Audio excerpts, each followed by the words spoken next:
Sino na naman dito ang kumain na hindi naghugas? Simpleng pagpatay sa mga ilaw, hindi pa ninyo magawa. Nilalangaw na naman ang mga plato dito. Anong oras na lang ang mga tao dito nakahilata pa? Mabubulok na lang yung mga binabad na damit sa kuwita, hindi pa malabhan. Tama yan. Ngayon lang kayo babangon kapag makaluto na tayo ng ulam.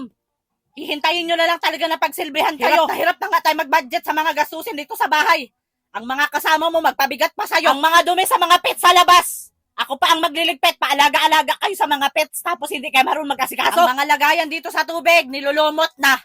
Saka lang kayo makaisip maglagay ng tubig sa rep kapag ka mauuhaw na kayo. Maghahanap ng malamig. Sige, wag pa kayo magsipagbangon dyan. Sisilaban ko talaga kayo. Wag nyo talaga ako subukan ngayong araw na ito. Lunes na Lunes talaga gagawan tayo ng kasalanan sa mga tao dito. Imbis na hindi tayo gusto magsermon pag Lunes, kay magtuloy-tuloy na naman buong linggo ang sermon natin. Sa bagay, hindi man kayo maapektuhan kapag magsermon tayo. Baliwala man lang sa inyo.